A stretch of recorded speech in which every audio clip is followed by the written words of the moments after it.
നമസ്കാരം. കേരളത്തിന്റെ സ്വപ്ന പദ്ധതിയായ വിഴിഞ്ഞം അന്താരാഷ്ട്ര തുറമുഖത്തിന്റെ ആഗോള വിശ്വാസ്യതയെ തന്നെ ദോഷകരമായിട്ട് ബാധിക്കുന്ന തരത്തിലുള്ള വൻ സാമ്പത്തിക തട്ടിപ്പിന്റെ ഞെട്ടിക്കുന്ന വിവരങ്ങളാണ് ഇപ്പോൾ പുറത്തു വരുന്നത്. വിഴിഞ്ഞം ഇന്റർനാഷണൽ സീപോർട്ട് ലിമിറ്റഡ് VISLന്റെ പേരിൽ 300 കോടി രൂപയുടെ വ്യാജരേഖകളും സമാന്തര ടെൻഡറുകളും ചമച്ച് വൻകിട ബിസിനസ്സുകാരെയും വിദേശ മലയാളികളെയും പറ്റിച്ച അന്താരാഷ്ട്ര തട്ടിപ്പ് സംഘത്തെക്കുറിച്ചുള്ള വിവരങ്ങളാണ് പോലീസ് ഇപ്പോൾ പുറത്തുവിട്ടിരിക്കുന്നത്.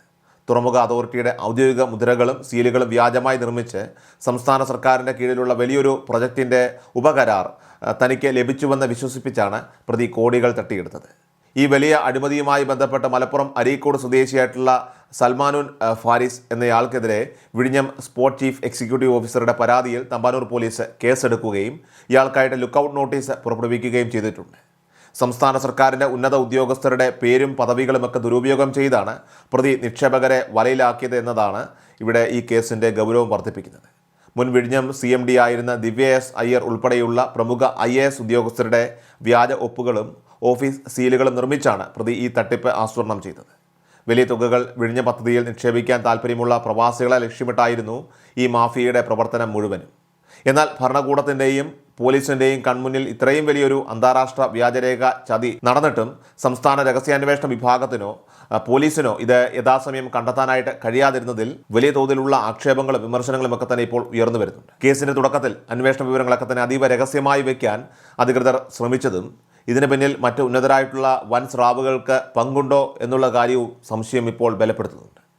ഈ സാമ്പത്തിക തട്ടിപ്പിൻ്റെ വാർത്തകൾ പുറത്തു വരുന്നതിന് തൊട്ടു മുൻപാണ് വിഴിഞ്ഞം പദ്ധതിയുടെ നിർമ്മാണ സാമഗ്രികളൊക്കെ തന്നെ കടത്തിയതുമായി ബന്ധപ്പെട്ട മറ്റൊരു വലിയ കൊള്ളയും വെളിച്ചത്ത് വന്നത് എന്നത് യാദൃശികമല്ലെന്നാണ് വിലയിരുത്തപ്പെടുന്നത്. സ്റ്റോക്ക് യാർഡുകളിലൊക്കെ തന്നെ അതീവ സുരക്ഷിതമായി സൂക്ഷിച്ചിരുന്ന ഏകദേശം 40 കോടിയോളം രൂപ വിലമതിക്കുന്ന 4.5 ലക്ഷം മെട്രിക് ടൺ പാറകൾ ദുരൂഹമായ സാഹചര്യത്തിൽ ഇവിടെ നിന്നും അപ്രത്യക്ഷമാവുകയായിരുന്നു. തുറമുഖ നിർമ്മാണത്തിനായിട്ട് കോടികൾ മുടക്കിയെത്തിച്ച ഈ വൻ പാറശേഖരം ചില ഉദ്യോഗസ്ഥരുടെ വഴിവിട്ട ഒത്താശയോടെ മറ്റ് ദേശീയപാത നിർമ്മാണങ്ങൾക്കും പ്രാദേശിക ആവശ്യങ്ങൾക്കുമായി നിയമവിരുദ്ധമായിട്ട് മറിച്ചു വിൽക്കുകയായിരുന്നുവെന്നാണ് അന്വേഷണത്തിൽ വ്യക്തമായത്. ഈ പദ്ധതിയെ അകത്തുനിന്ന് തകർക്കാൻ ശ്രമിക്കുന്ന ഒരു മാഫിയ സംഘം വിഴിഞ്ഞത്ത് സജീവമാണെന്നതിൻ്റെ വ്യക്തമായിട്ടുള്ള തെളിവാണ് ഈ തുടർച്ചയായിട്ടുള്ള സംഭവം. കല്ല് മോഷണവുമായി ബന്ധപ്പെട്ട വൻ അഴിമതി പുറത്തായപ്പോൾ അതിനെ മറയ്ക്കാനായിട്ട് പ്രതികൾ ഉന്നയിച്ച വിചിത്രമായിട്ടുള്ള ന്യായീകരണങ്ങൾ പൊതുസമൂഹത്തെയും അതോടൊപ്പം തന്നെ അധികാരികളെയും ഒരുപോലെ വിഡ്ഢികളാക്കുന്നതായിരുന്നു. യാർഡിൽ സൂക്ഷിച്ചിരുന്ന ലക്ഷക്കണക്കിന് ടൺ പാറകൾ അവിടുത്തെ ചതുപ്പ് നിലത്തിലേക്ക് താഴ്ന്നു പോയതാണെന്നായിരുന്നു കമ്പനി അധികൃതർക്ക് ഉദ്യോഗസ്ഥർ നൽകിയ വിശദീകരണം. എന്നാൽ ആസൂത്രിതമായിട്ടുള്ള ഈ മോഷണം ബോധ്യപ്പെട്ടതിനെ തുടർന്ന് നിർമ്മാണ ചുമതലയുള്ള അദാനി ഗ്രൂപ്പ് കർശന നടപടികളിലേക്ക് കടന്നു. അദാനി ഗ്രൂപ്പിൻ്റെ ചീഫ് അക്കൗണ്ടൻറ്റ് അരുൺ മോഹൻ ഉൾപ്പെടെ ക്വാറിയുടെയും സ്റ്റോക്കിൻ്റെയും ചുമതലയുണ്ടായിരുന്ന 5 ഉന്നത ഉദ്യോഗസ്ഥരെ കമ്പനി അടിയന്തരമായിട്ട് ജോലിയിൽ നിന്നും പിരിച്ചുവിട്ടു. എങ്കിലും ഈ വൻ കവർച്ചയ്ക്ക് പിന്നിലെ യഥാർത്ഥ സൂത്രധാരന്മാരിലേക്ക് അന്വേഷണം എത്തുന്ന കാര്യത്തിൽ ഇനിയും വ്യക്തത വന്നിട്ടില്ല.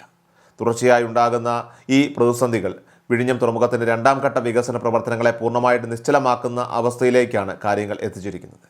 തുറമുഖത്തെ ഒരു അന്താരാഷ്ട്ര പോർട്ട് സിറ്റിയാക്കി മാറ്റുക എന്ന ലക്ഷ്യത്തോടെ അദാനി ഗ്രൂപ്പ് വിഭാവനം ചെയ്ത 16,000 കോടി രൂപയുടെ 2ാം ഘട്ട നിർമ്മാണ പ്രവർത്തനങ്ങൾ ഇപ്പോൾ പാറ ലഭ്യതയില്ലാത്തതിനാൽ തന്നെ കടുത്ത പ്രതിസന്ധിയിൽ നേരിടുകയാണ്. കല്ല് മോഷണം പിടിക്കപ്പെട്ടതിന് ശേഷം കഴിഞ്ഞ 3 മാസമായി വിഴിഞ്ഞം പദ്ധതി പ്രദേശത്തേക്ക് പുതുതായിട്ട് ഒരു ലോഡ് പാറ പോലും എത്തിക്കാനായിട്ട് കഴിഞ്ഞിട്ടില്ല എന്നതാണ് യാഥാർത്ഥ്യം. കടൽക്ഷോഭത്തിൽ നിന്നും തുറമുഖത്തെ സംരക്ഷിക്കുന്നതിനുള്ള പുലിമുട്ട് നിർമ്മാണത്തിൻ്റെ പ്രധാന ഭാഗങ്ങൾ ഇനിയും പൂർത്തിയാകാനുണ്ടെന്നിരിക്കെയാണ് ഈ പ്രതിസന്ധി.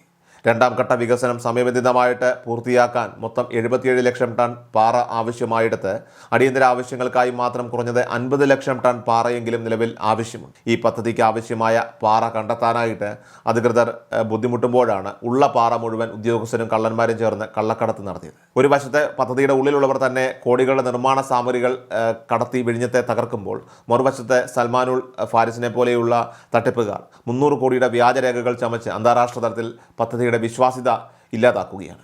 നിശ്ചിത സമയത്തിനുള്ളിൽ വിഴിഞ്ഞം പദ്ധതി യാഥാർത്ഥ്യമാകണമെങ്കിൽ തുറമുഖ വകുപ്പിൻ്റെ ഭാഗത്തുനിന്നും യുദ്ധകാലാടിസ്ഥാനത്തിലുള്ള ശക്തമായ ഇടപെടലുകളും നിഷ്പക്ഷമായിട്ടുള്ള അന്വേഷണവും ഇവിടെ അത്യന്താപേക്ഷിതമാണ്.